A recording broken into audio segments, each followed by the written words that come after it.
That's all right. I just want to say There you go. Thank you for remembering. Okay. First, what is amateur radio?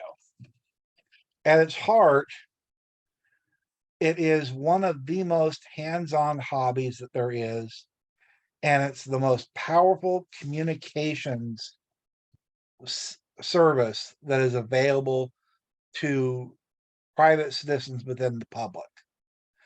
Uh, it is really an amazing accomplishment technologically. And it has allowed people all over the world at all walks of life the opportunity to be very hands on in bringing together large swaths of the world, whether it be for simple communication and fun, keeping in contact with people, or even more importantly, when we have natural disasters or emergencies, it allows us, the everyday people, to have the opportunity to be involved in that and make a difference. Now, that doesn't mean that it's as simple as grabbing a radio or a station and saying, "Hi, I'm on the air." There's more to it than that. And so let's look at how ham radio really began. And in the 19th century, we started to be able to communicate over long distances, first with Morse code. And that meant a lot of wires and stations and so forth using a Morse code key.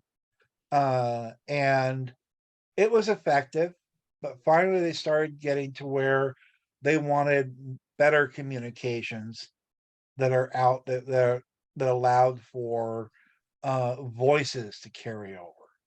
I mean, after the telephone had been invented, a lot of things began to percolate. A man named Marconi uh, spanned the Atlantic in 1901, where after that he started to say or experiment with the idea of wireless communication. And by 1912, it was up and solid enough that the first amateur licensing began to be offered. Now, that's really important, the idea of licensing people to be on that be ham radio operators or wireless radio operators.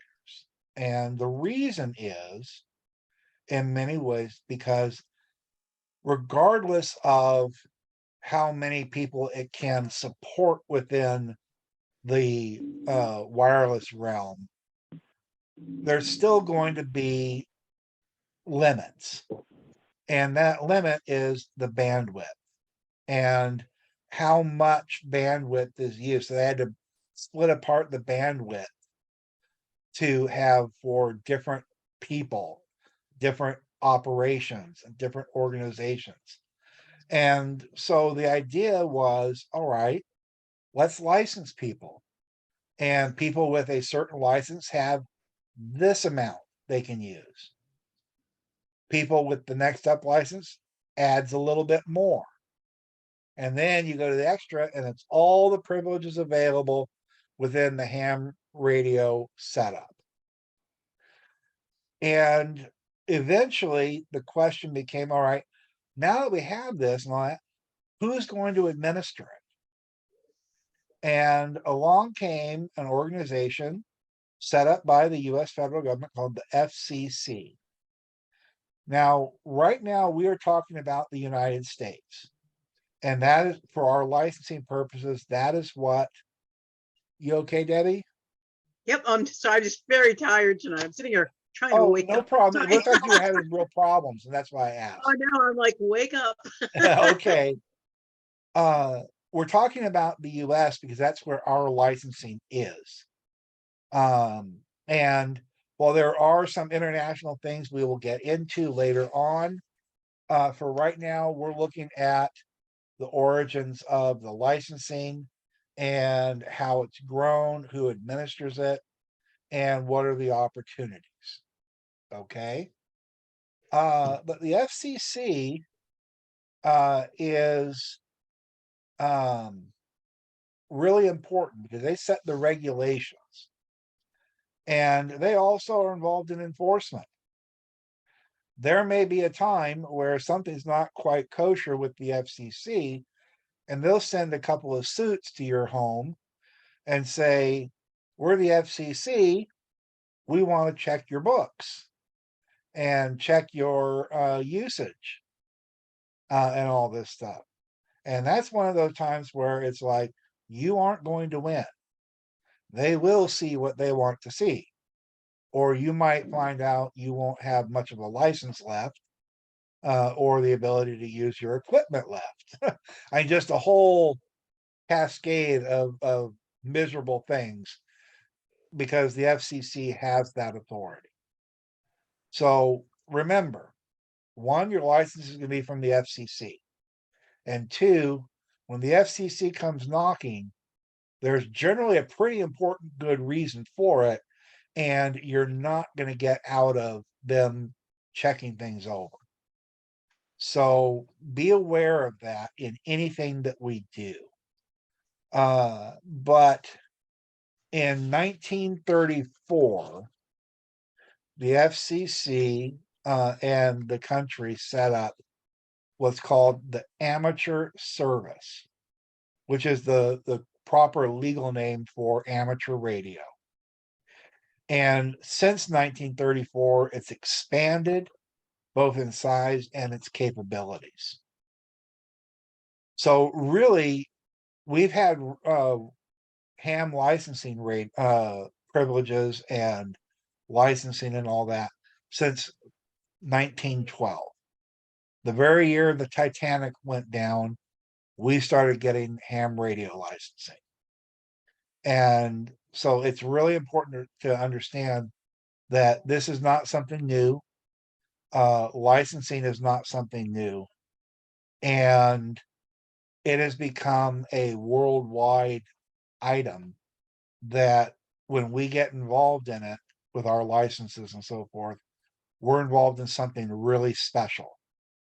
Because not only do we get to be a part of potentially dealing with emergency situations and helping to alleviate those situations, but we also are able to connect around the world, depending upon our privileges and what we can do with our equipment, to a point where you get to feel a little pretty good about yourself, your accomplishments, but also the fact that you get to be part of a big worldwide item.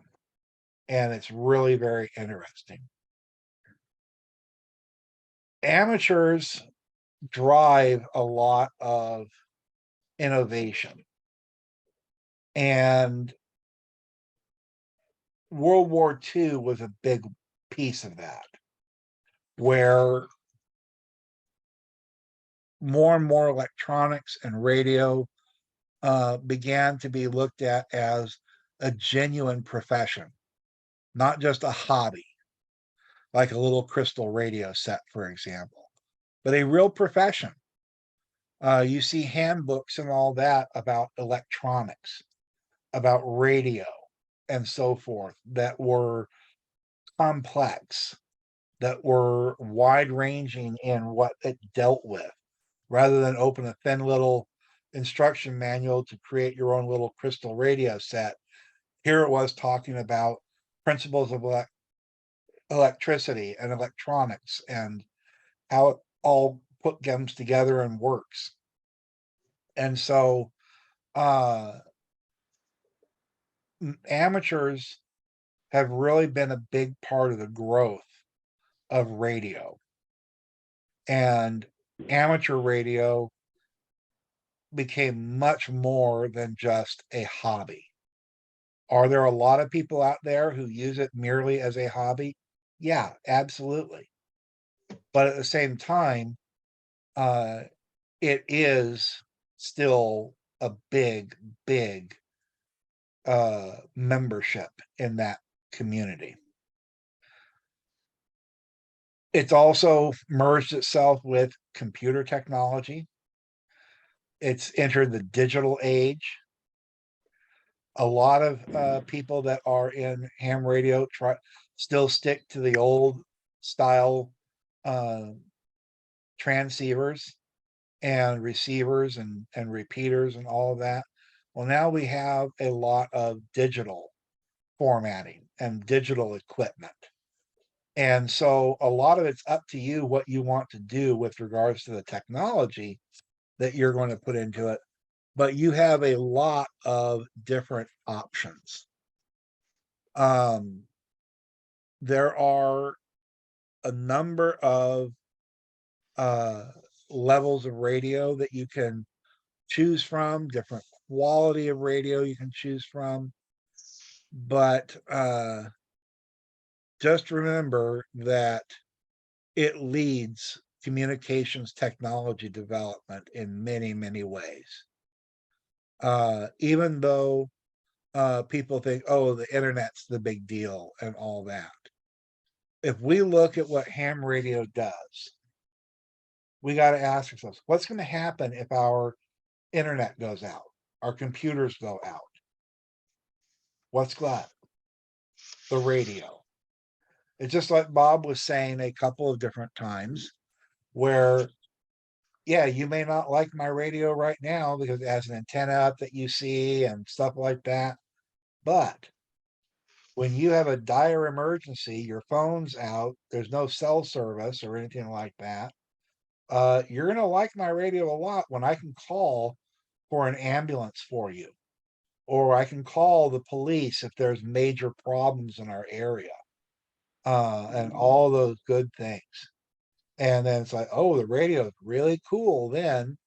And it just shows the type of diversity that it can have and that it can eclipse the flashy modern things when things start to go south a little bit. It's kind of like the idea that if we let technology get so advanced, but we don't keep ourselves grounded in knowledge about the foundation of it and the foundation pieces of it, then when it goes blink, we don't have access to that foundation stuff that works no matter what. And radio is that foundation piece. So even if you are a whiz at computers, or you love the internet, or you love your cell phone and stuff like that, when they go out, they go out. But your radio is still going to work on the same principles it always did and give you the access that you need. Yeah, we had the emergency preparedness class Sunday for 5th hour. And they were talking about that, the cells will be gone. It's going to be the hams are the only things that can correspond. Yeah. That's right. That is very right. Yeah. And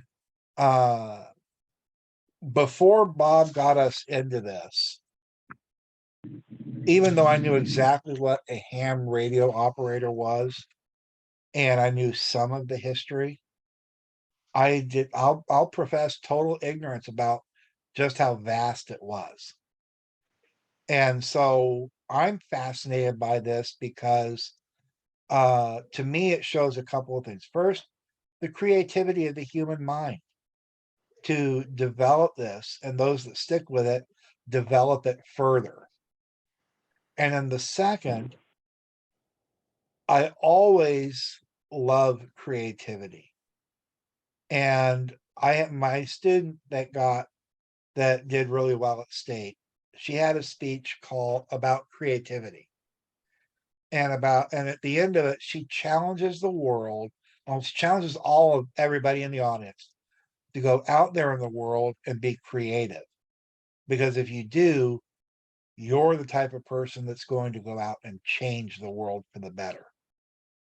And amateur radio operators that work on further developing the technology, the basic levels of the technology, refine it a little bit, develop better tools for it, and better equipment for it, but still keeping the traditional elements. They're the ones that are going to really make the world a better place in many, many ways. What happens when you get a license? Well, first you get privileges. Each license has a certain level of privileges that are built on the prior license. So when you get a tech license, you're at the bottom of the floor and you have this amount. Then when you get your general, it goes up and further, encompassing the tech and adding to it with stuff for the general. And then you can finally do an extra, and that basically everything's there. However, and this is something that I've talked with Bob about, he's had an extra ticket, I think for about 10 years. And he's never really used anything on it. It's one of those things where most people can say, I've got an extra ticket. It's more for the face value rather than it is, I'm going to use it. The vast majority of people will get a general license, and that's all they'll ever need, no matter what they're doing. But just be aware that for each license you get more privileges. And those privileges can open up a lot of different things for you. When you get your license, you will be given a call sign. Bob's is 87IL.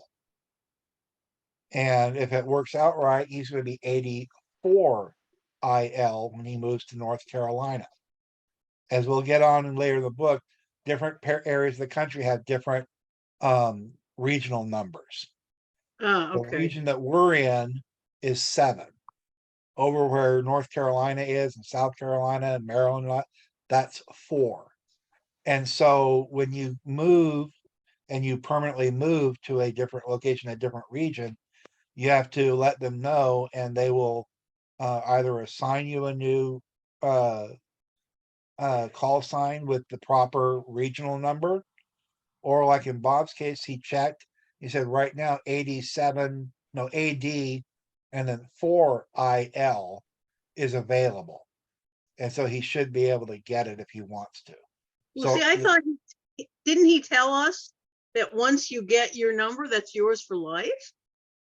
That's if you don't have to change, if you don't permanently move into a different region. He never mentioned that. Okay, so if we move it, okay.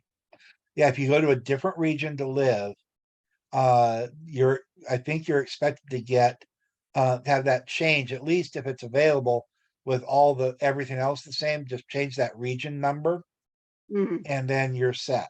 Now, if you have like privileges to be able to use the technology to go beyond, go a larger range or whatever, and you are calling a station or a shack in North Carolina, for example, Bob would do something along the lines of 87IL/4.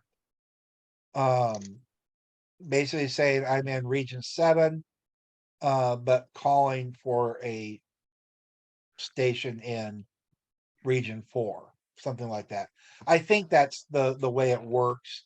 We'll get into the exact bit later in the book, and be able to tell exactly what you would say in that circumstance. Or if you go and visit them, where you are, like, say you take a trip to a different region and you want to use your ham radio, you would say this is 87IL/4, saying I live in region 7, but I'm actually operating in region 4 right now, just because I happen to be here. Okay, so different things that can happen that way with that, but we will get into that a little bit later in the book. But the big thing is you get your licensing. Depending on what license you get privileges, and the more privileges you have, the more you're able to do and be involved with.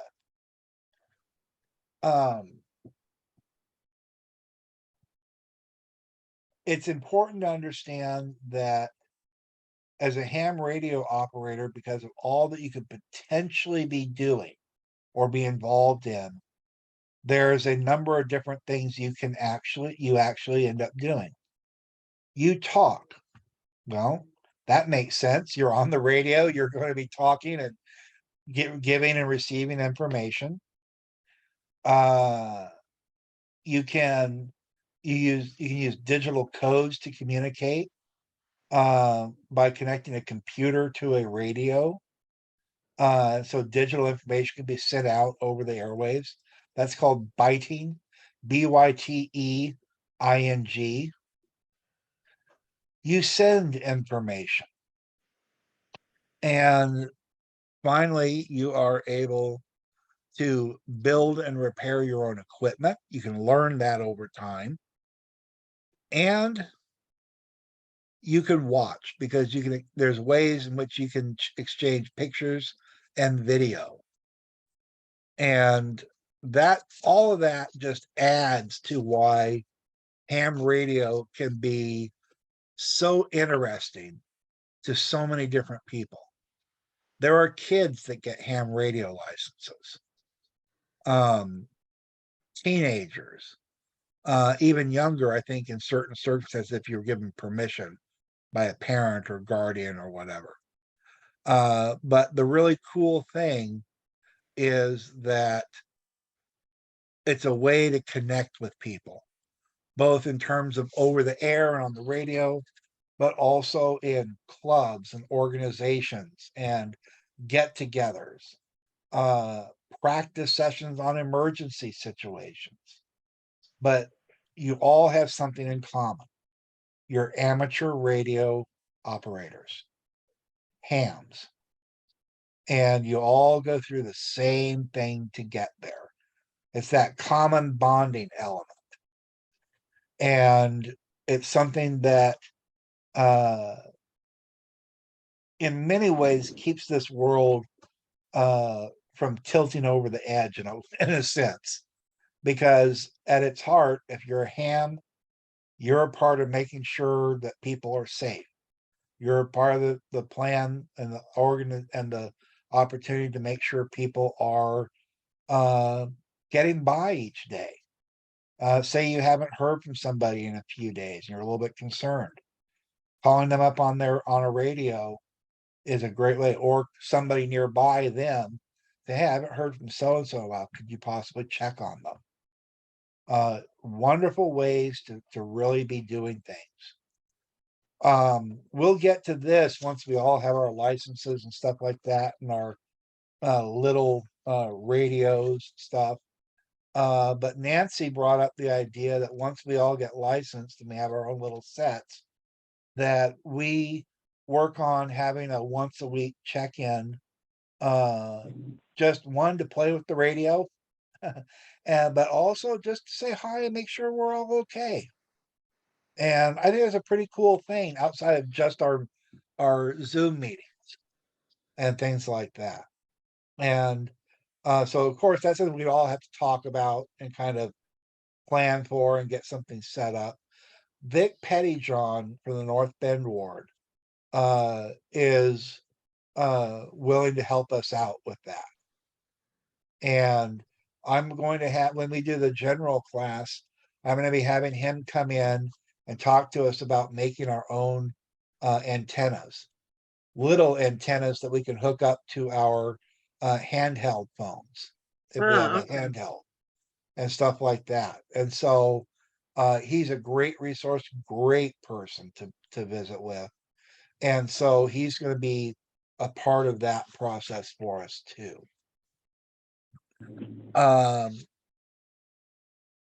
One of the things that we need to be aware of is with the licenses, with the privileges we have responsibilities.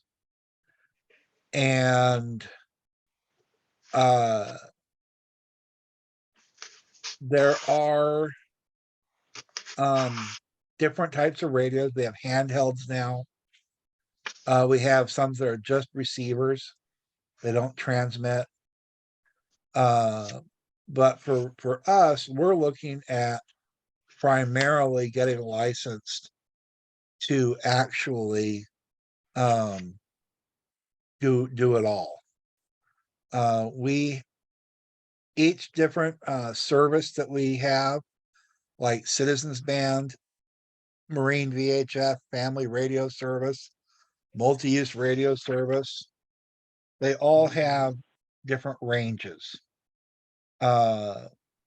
Some of the intended use for it, some is personal, some is maritime, and some is business.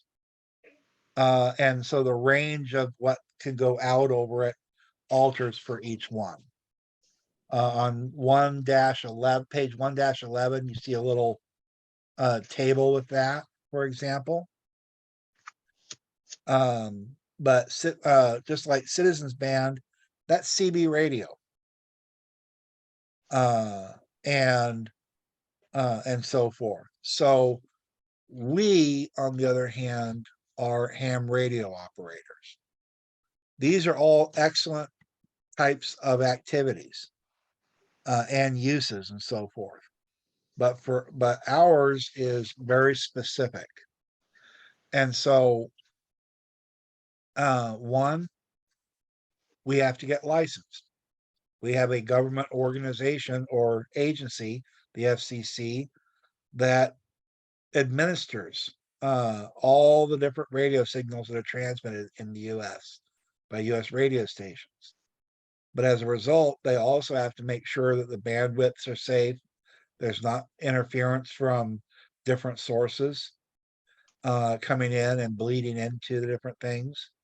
And we all have to be responsible for what we do and understand it enough that we can check on things every now and again.